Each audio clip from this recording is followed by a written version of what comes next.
Boom, welcome back to another story time. As you can see, I am building a 113, an M113. And it's a typical personnel carrier. I want to say they were highly used in the Vietnam War.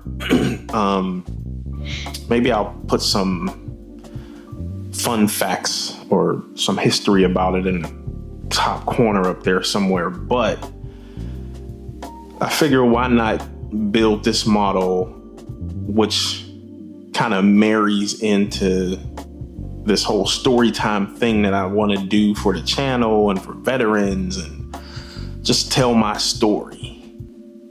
Let's see. 113 is pretty much it was my second home, and then probably my first home in the field. So in a previous story time, I mentioned how I went to airborne school and jumped out of planes and graduated and all that good stuff. I didn't go to an airborne unit. I went to a mechanized infantry unit. And that was our vehicles. We had 113s. I want to say you got 4 squads per platoon, 4 platoons per company. So 4 times 4 is what, 16? So each company had 16 113s, and we had to do maintenance on them. You know, we had to go to the motor pool every Monday. Even if those things didn't move, we had to go down there and do maintenance on it, make sure there were no oil leaks. If so, we had to clean that up. We had to do inventory every Monday. It was just a tedious, busy work, it felt like.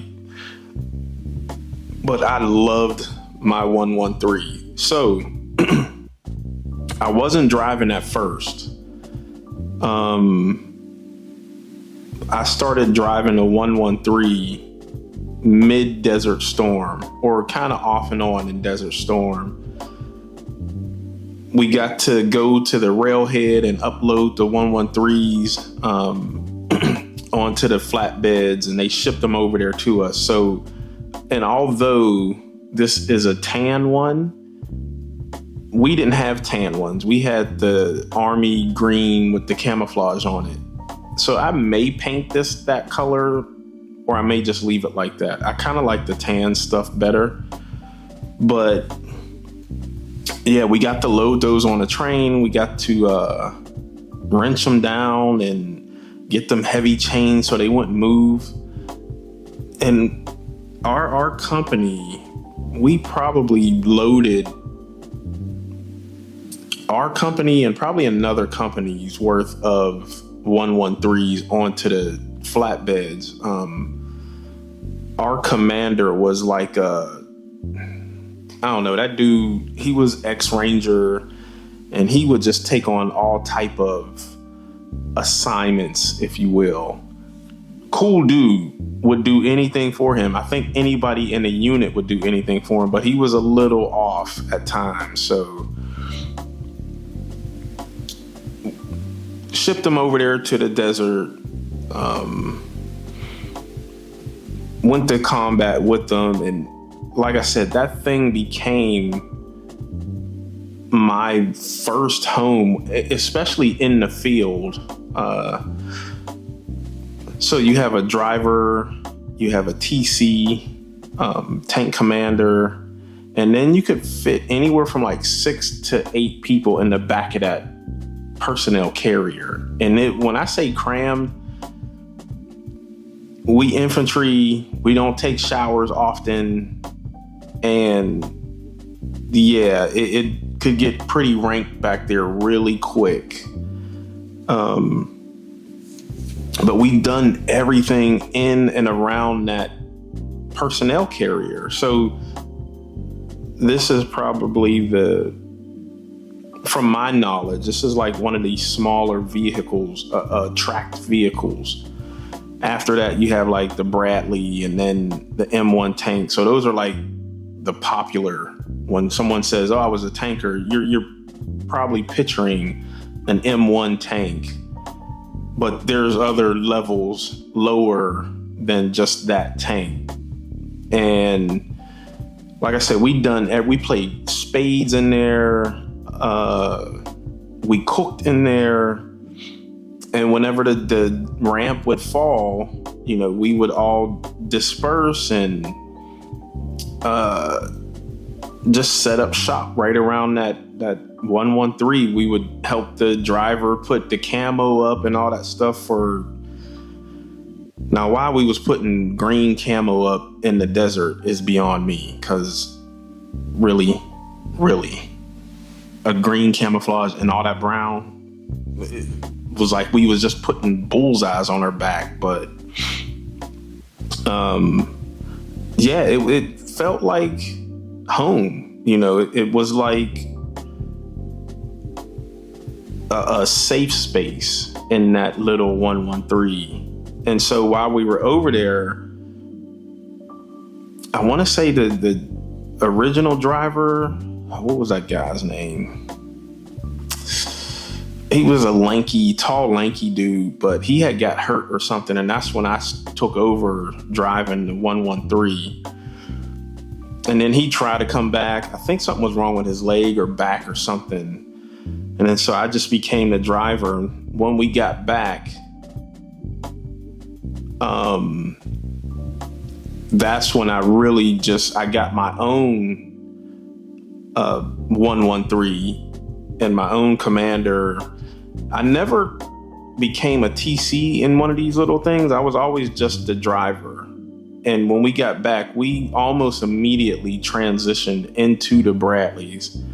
And so that's where I really started driving. I drove this 113, jumped over to driving the Bradley, and then became the gunner, and then became the BC, the Bradley commander. But that 113 was my introduction to mechanized infantry. And there were just certain things, like unwritten rules about the whole crew of that vehicle. So there's a thing that was, you could throw track, right? So if you're in there driving, in the 113, there's sticks. So it's not like a joystick type of thing or a steering wheel. There was literally like two long pivot sticks, and you pull the left back to turn left, and you pulled the right back to turn right, and it would pivot, and you could do donuts and all that stuff. But throwing track was one that was totally frowned upon, and you were just the worst driver ever if you threw track. And what throwing track is that if you made too sharp of a turn or something in a lot of dirt, that track would just jump right off of the wheels and the gear, the sprocket in the front. And if you threw track, one, you had to buy beer, like a case for the whole, the people in the back and the crew. But it also made you like a sitting duck. So now you and the TC, y'all got to get out, break the track. So it just pops off, and it's not quote unquote broken, but you literally have to break track to put that track back on there. Meaning there's track shoes and track pads that make up the whole belt of the track. And you got to get like the wrench. I can't even remember what that thing was called, but you had to get the wrench, take out one of the pins, it was such an ordeal. And everyone would be mad at the driver because, one, you threw the track, but now like the people in the back that you're carrying, they got to get out and set up perimeter to guard the track, the little 113. and it's just you and the TC that has to fix it. You might get another person, because once you broke the track, to put it back on the sprocket and the wheels, you could do it a little quicker if you got in and started the track back up and pivoted whatever the opposite way to make that sprocket turn, because that's where the drive shaft is in the front. And so, the driver would get in and pivot, and it would make that sprocket turn. If you get that track on there just right, you could just walk it back and then connect it to the other side of the track. Look, if you haven't, smash the like button, share this with a veteran. I know they'll get something out of it. Hit the like button again, and then hit it one more time, because then you'll like it, you'll unlike it, and then you'll like it again. I don't know. Like the video. I appreciate you. Subscribe if you haven't. Let's get back to it. Throwing track probably was maybe an hour and a half, 2 hour ordeal. And that's if it wasn't like tons of dirt that you had to dig out, or you had to wait for an 88 mic? Like the mechanics, they had this huge tank, and it could pull other tanks. So if you was like really down and out and bad, you had to wait for them to come. So it sometimes will be 3-4 hours before you got your track back up, just because you pivoted too hard and you threw track. Throwing track was the worst ever. But yeah, that thing, I don't even know, man. It just, as I'm sitting here looking at it when I'm talking to y'all and while I was building it, it just brought back so many memories. I wish I had taken more pictures of the tank itself, and just, I remember one vividly picture where I was in the back changing socks. Someone took the picture, but it was literally home. We would so when we would drop off the people in the back, the tanks would set up the perimeter, and then between each of the 113s, that's where the ground soldiers were. So, you had, like I said, 4 per platoon, and a whole company would make a wide circle, right? And in between those is where the soldiers, the guys who weren't driving or TC, but you and the TC became super, super tight too, because y'all lived in that 113. And if it was raining, the guys outside, they just had to pitch up tents and get their ponchos out. We was dry on the inside. We would get the tarp and put it over the 113 so the water wouldn't leak in. We would close the hatches. Someone always brought music, a little radio or something. A bunch of porno magazines. Geez Louise. Yeah, just a super, super crazy flashback about this 113. The maintenance, the camaraderie you gain, even, like I said, you and the TC became tight, but just because of all those other guys in the back there, and you're just in that, honestly, it's probably a death trap, but you just became super cool with everyone in that tank there. Over in Desert Storm, like I said, I wasn't the driver at first. So when we finally hit combat, it was me, the 60 gunner, and I had a saw, which is a M113, and we was just out the back, just firing up everything we could, man. Sheesh.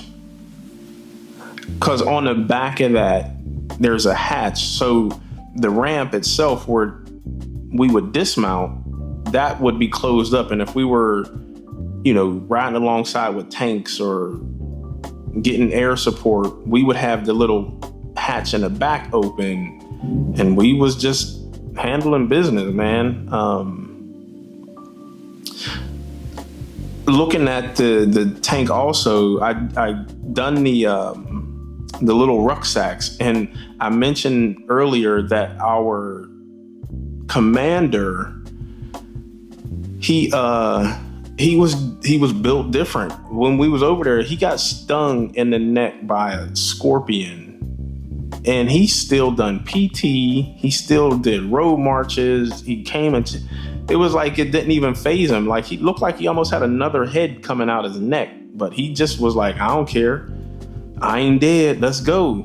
But he created this, and I was going to try and recreate it on this one, but I don't feel like doing any more building to this thing in general. But where the rucksacks he had made or came up with, and it was something really basic, like this cage to put your rucksacks in, because I from what he told us, it was like they would always go to these meetings and they'd be like, another soldier's gear fell off, or he lost all his gear because I don't know, maybe they didn't strap it right or something. But he had the engineers come up with this basic ass box made of angle iron. So like the little L angle iron things, he had them weld some stuff together and welded it to the tank. And it was literally like,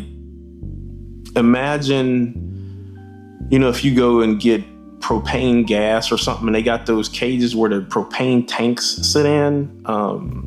That's what he made them build, but it was just enough to hold our rucksacks and our duffel bags on there.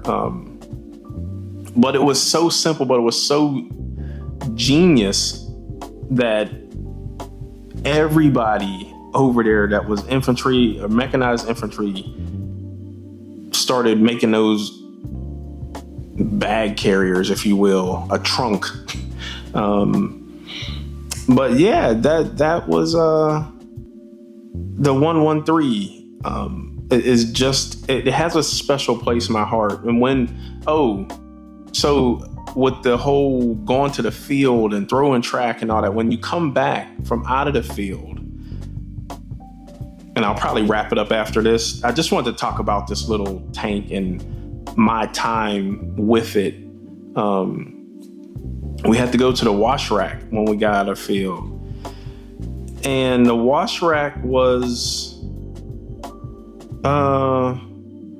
it was kind of fun but irritating at the same time, if that makes sense. Like, you were out in the field for like 30 days at a time, 20, 30, maybe sometimes 45 max. You obviously ain't smelling the best. And because you get to ride in, like,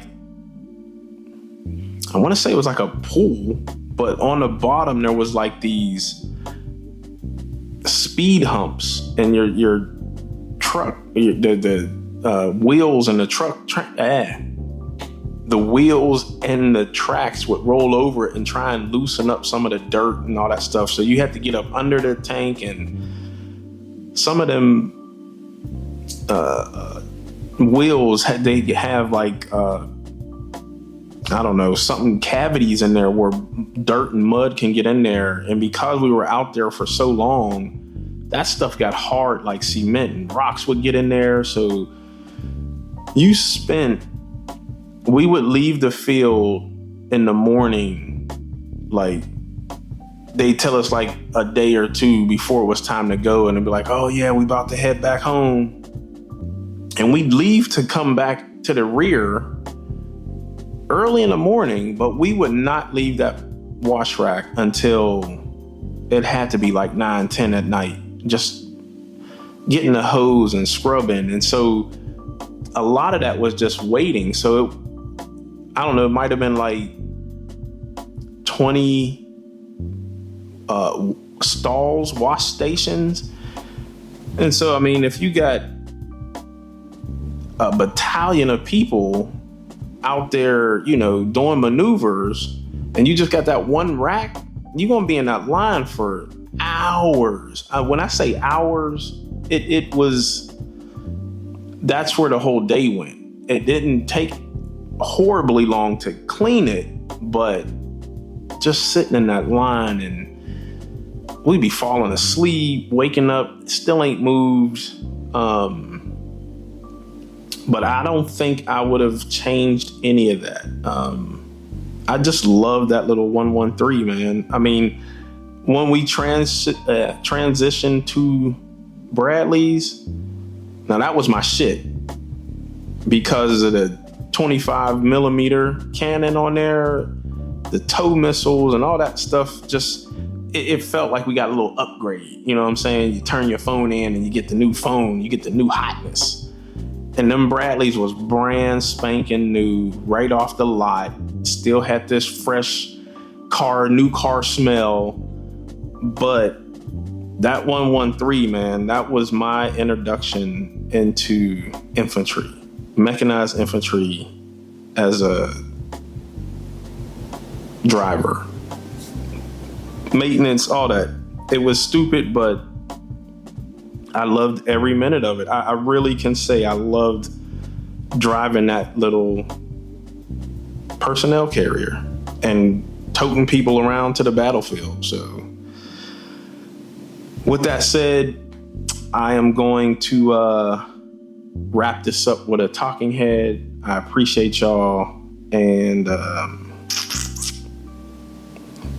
stay tuned for another story time, man. Peace.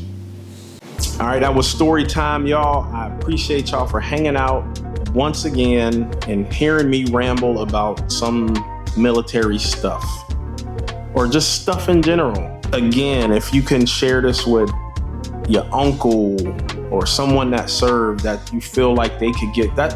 And that was the whole thing of changing up and not doing train stuff for this one in particular. But it just brought back a lot of stuff, and you know, some good, some bad, but I think it just me doing something and then being able to share it, it helps a little, right? Here and there. So yeah, share this with someone you know that may be struggling. Share it with someone that ain't even gotta be a veteran or in the military. You know, someone you know that might benefit of doing something with their hands. Yo, I wanna thank my Patreon folks. I appreciate y'all as always. Much love to y'all.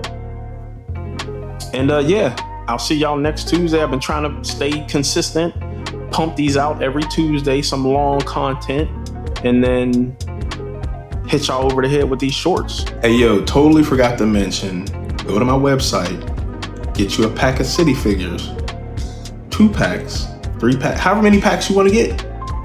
Go there, link is below. Thank you all for who already have gotten a pack or several packs. I'm trying to get to 10,000 subscribers by, I want to say the summertime, early summer, midsummer. I believe I can do it. With y'all help, I believe I can do it. We can get there. Appreciate y'all, man. See y'all next time. Peace.